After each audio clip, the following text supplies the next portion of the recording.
As I was just doing some more research, I come across this article. Firefighters say coronavirus will obstruct emergency service evacuations as wildfire season closes in. This may be one of my most important videos I've ever made, or possibly the most important video I've ever made. Please listen to this article.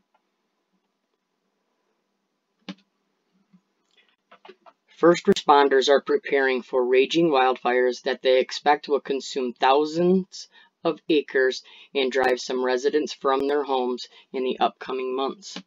But this year, preparations have stalled. The coronavirus pandemic has hit the country's already strained emergency services, raising concerns over inadequate disaster relief during peak fire season. Firefighters across the country are ill or under quarantine. Others worry they'll contact the virus in crowded base camps during wildfire outbreaks. And fewer personnel will be available for emergency calls since the public health crisis has delayed new hiring and training. There's a lot of anxiety, said Tim Edwards, president of CAL FIRE Local 2881, an affiliate of the International Association of Firefighters. When we have firefighters falling ill, we're not going to have personnel to respond appropriately to fires, and the fires will get bigger and more destructive, he said. In wildfire-prone states like California and Washington, the pandemic has already hindered preparation for the upcoming season. Wildfire season typically starts in mid-May and will be made worse this year by low spring snowpack and a dry winter in the north. This is very, very alarming. They are saying right there two different things. Number one, that even if there was no situation going on with this virus like there is, it was going to be a bad year anyways because of low spring snowpack and a dry winter in the north. But now they're saying they have not been able to train, nor are they going to be staffed or prepared or even able to respond to these fires or prevent or deter these fires, or most likely not be able to evacuate people. You guys all remember what happened in Paradise. All the different fires that were just horrific. Now they're saying that they're going to be even worse right now, this coming year, and they are not going to be able to handle them. In San Jose, 14 firefighters have tested positive for COVID-19, and more than 10% of the fire department have been quarantined over the past few weeks. In Kirkland, Washington State, 30 firefighters were recently quarantined, but the worst is yet to come. Firefighters on the front lines work and sleep in conditions that are hotbeds for virus spread. During large wildfires, thousands of firefighters will cram together in campgrounds where they live in close and unsanitary quarters after working long hours. It's mind-boggling, said Fire Chief Brian Fennessy of Orange County. We've got a little time here, but fire season isn't going to wait for us. Fire season doesn't care about COVID-19. We need to get out and aggressively suppress those fires. Silvio Lanzas, the chief of Glendale Fire Department, said the fire service would be overwhelmed if a group of employees were to get sick. If part of our workforce can't come to work because they're ill, that causes me great concern, Lanzas said. It's keeping me up at night. Hotter and drier conditions in the western U.S. due to climate change have led to larger fires in recent years. Of course, they have to put in a plug for their climate change. California has experienced the worst of the destructions, including the Thomas Fire in 2017 and Camp Fire in 2018, that collectively killed more than 100 people and left tens of thousands homeless. Hundreds of people try thousands of people. We know that.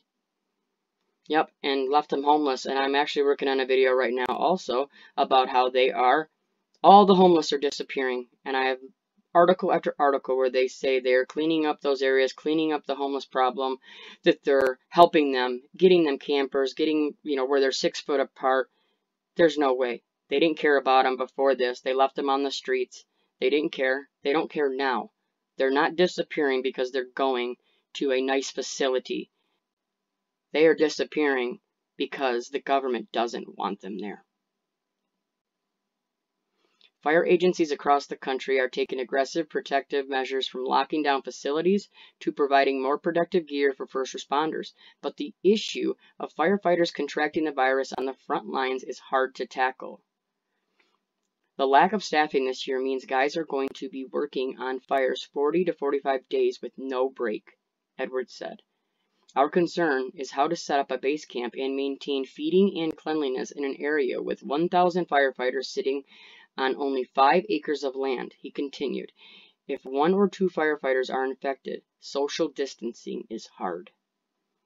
There's little fire department leaders can do to mitigate the chance of the virus spreading throughout a crowded base camp during a major wildfire. Rotating out firefighters isn't a viable option this year due to the staffing shortages and hiring delays, according to several fire chiefs. They are especially concerned about getting adequate food and other necessities delivered to campgrounds since many businesses in the state are shut down. You can only do so much with what you have. The mutual aid system will be stressed, Fennessy said. We're going to be making decisions we haven't had to make in the past. There's also a high risk for contagion for residents who are evacuated during wildfires. After Camp Fire ravaged the city of Paradise, victims taking refuge in several shelters near the city were sickened from a norovirus outbreak. Yes, they were. And do you think that was not a drill? Do you think that was not all deliberately done? They were testing for these exact days. What we're dealing with right now. The evacuation shelters pack hundreds, sometimes thousands of people into a school or gymnasium. Having that many people gathered into a tight space is a hotbed for disease spread. A major challenge for first responders will be evacuating thousands of people from homes at risk of burning down to crowded shelters that provide no option for social distancing. Are people going to refuse fire evacuation because they feel like they're leaving their homes, safe from a pandemic, to a shelter where they're less safe from a pandemic? These are all new problems we're thinking about and planning for. Fire agencies are also canceling programs that reduce wildfire destruction in regions under drought amid pandemic guidelines. Look at this. They're canceling programs that reduce wildfire destruction. Teams in Los Angeles that usually go out and reduce brush that can start fires more easily are delayed because of the pandemic, and local fire services in Washington state won't have access to the essential training after the state canceled all 3 fire academies this year that would have trained up to 4,500 firefighters. They are setting the stage. They're setting the narrative so that when this fire season comes and they set off massive fires, they will be able to blame it on this coronavirus situation, this planned event. Hillary Franz, Washington State's Commissioner of Public Lands, said her state is already challenged in how to prepare and respond to the surge in climate disasters each year. Here's their climate disaster again. Now the pandemic has squeezed disaster response efforts even more. We have underfunded and underinvested in wildfire and natural disaster response. Climate change is having a significant impact on the number of incidents in natural disasters, but we have had the same resources we've always had to fight fires for 20 years. The state is developing alternative contingency plans for climate disaster response. But Franz said finding incident management teams to help during a public health crisis will be a struggle. It's a new era, she said. There's no operation manual on how to do this. You know, the way that I came across this, I was looking up power outages because I just saw that India is doing a planned shut-off tonight for 9 minutes, and they call it a switchover. It says, has asked the operations staff to remain alert during the mass power switch-off event after Prime Minister Narendra Modi appealed for a 9-minute blackout at 9 p.m. on Sunday. That's tonight. And so I started looking into a few more articles to see if other countries have been doing this. And I came across this one, okay. Frustrated Pico Robertson residents sound off amid intermittent power outages as they social distance. Okay, this is from the 28th of March this year. It says power outages, sometimes lasting for hours, have residents in the Pico Robertson area very upset.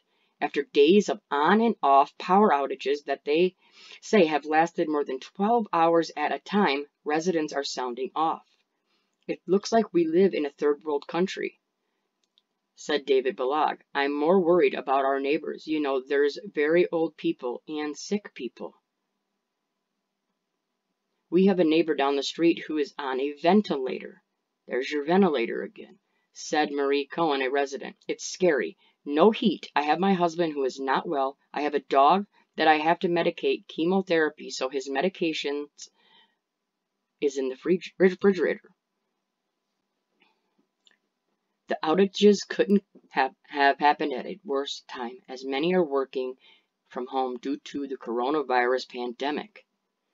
I've lost business with impact of the coronavirus, and now the impact of no electricity, no phone. It's awful, said Cohen, who explains that, like many, she stocked up on groceries as the city of Los Angeles issued the stay-at-home orders to slow the spread of COVID-19. And now, Cohen says, much of the food has gone bad. Do you remember me talking about this? I said, the next thing that would be horrible is if they started shutting off the power, because everybody's food that everybody ran out to go get would all start to go bad. We've went out and bought all this food with the money that we have left to buy for food, and all of this food is gone, she said. The food is gone, you know. I tell my kids not to open the fridge. He also says it is making it difficult for his kids to keep up with their work as they homeschool. I had to write an essay that was due yesterday and all the power shut down. And in high school, teachers don't really take, oh, my dog ate my homework, or my power went out. That's not an excuse. The Los Angeles Department of Water and Power says its crews are working to restore power to its residents. Okay, we all remember PG&E's power shutoffs, right? This is all connected. I really need you all to share this, especially it needs to be shared in the West, because they are the ones that get these fires so bad. They need to know that they are already coming out and saying, it's going to be horrible. We're not going to be able to prepare. We're not going to be able to handle it or even be able to evacuate you. People need to hear this. They need to have their eyes on this article. I will leave the link in the description. Thank you all. We'll talk to you soon. God bless.